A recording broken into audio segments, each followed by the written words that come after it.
Make sense of what these numbers mean for ordinary South Africans. To help us break down the numbers and their implication is Gareth Newham. He's the Head of Justice and Violence Prevention at the Institute for Security Studies, and he joins us from our studios in Pretoria. Gareth, thanks very much, as always, for your time. I mean, what do you make of these numbers, just the issues we've been grappling with over the past few weeks, in particular, the numbers when it comes to sexual offences, rape, murder, they're all on the up? Yes, and of course, these statistics do not capture the incidents that we're all aware of in the recent weeks. This is for the year ending March of this year, so the last financial year, but it is worrying because it shows us that the murder trend has continued to increase. We saw a very big decline in murder in South Africa from democracy until 2012, and for the last 7 years, there's been a year-on-year increase in the murder rate, which means literally that last year there were 5,400 more murders than there were in 2012. So that's a worrying trend. And of course, we see that a lot of the murders are interpersonal between people who know each other. Very high numbers are as a result of domestic violence. So that speaks to the issue of gender-based violence. And of course, the big increases or the increases in sexual offences such as rape are also very worrying. The other big trend that we need to be aware of is aggravated robbery. Where the police have managed to focus their resources, they've had successes. So they've managed to reduce cash-in-transit heists, car hijacking, truck hijacking, business robberies, and that is very welcome. And that shows that when they do focus and have strategies in place, they can be effective. But unfortunately, they are not taking street robberies seriously enough. And so street robberies, when people get held up at gunpoint or knife point on the streets, those crimes have continued to increase, so that we have about 80,000 of these incidents reported to the police last year. So that's an area of great concern. Yeah, and another area of even, I mean, they're all such big areas of concern, but let's just talk about what we've been discussing under this cloud of increasing rates of femicide in South Africa. The rape rate, 3.9% up. That's a case difference, according to this printout I have here, of 1,548, as we've been talking about all morning. Sexual offences up by 2,312. And what's worrying, what's even more worrying besides that number, is the fact that these are only reported cases. Indeed, and we know that a very small proportion of rapes are reported to the police. It's about 1 in 9 rape victims will actually report their victimization to the police. So that it's going up suggests that the real amount of rape and sexual offences are also increasing. It shows us that we need to be doing something different. We can't have the same approach we've been using for the last decade, because it's clearly not working. If it was working, we would see big changes.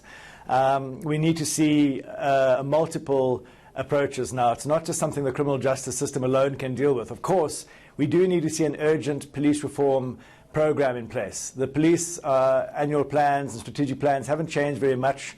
They prioritize too many things, and we need to really start seeing that in the next 3 to 5 years we'll have a very different policing agency than we do now, where most people, a vast majority of South Africans, when they see a police officer, feel safe, are happy to see a police officer, because they know exactly that that man or woman is a trained professional who adhere to a very clear set of standards. And that's not the case now, and we're not seeing a program of action to make sure that happens. But of course, it's not only up to the police. We do need to start seeing education programs and curriculums in schools, for example. For every year, all boys and girls at primary school and high school should be involved in a curriculum that changes men's attitudes towards women and changes women's attitudes towards their positioning in society.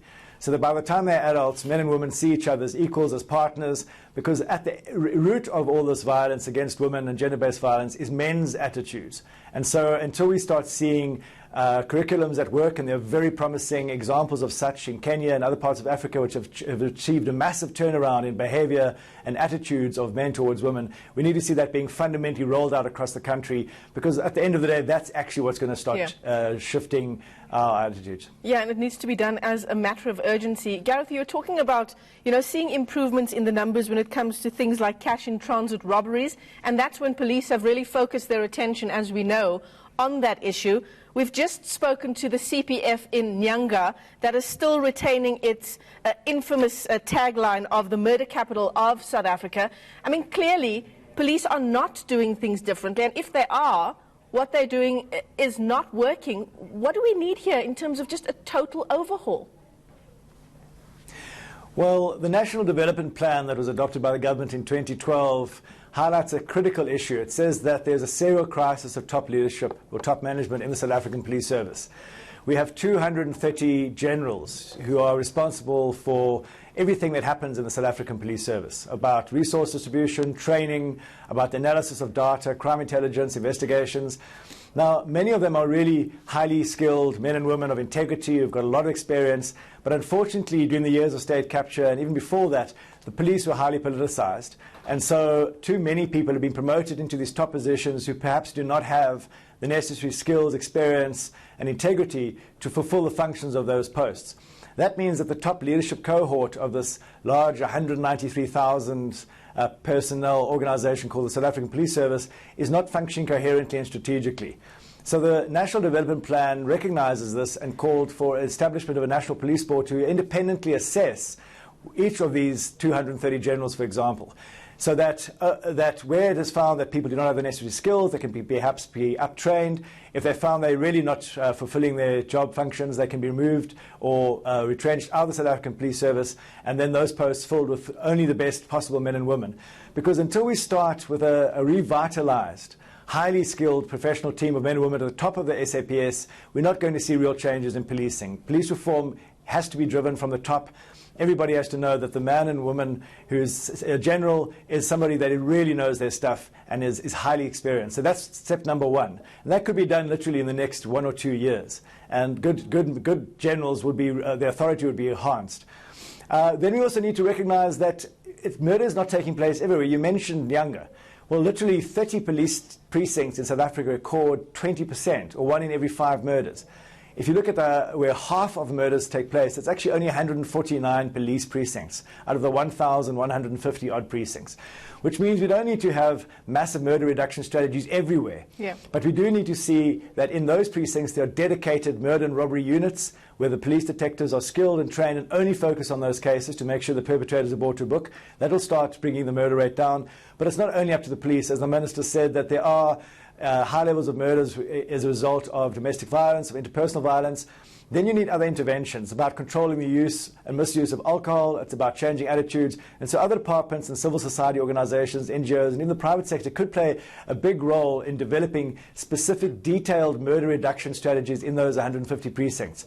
So there are models for this. We know what works. Now it's about the police and others focusing specific resources to reduce murder at very particular places. And that's where we failed dismally for the last 2 decades. So until we start seeing that happening, we're not really going to see big changes in the murder rate.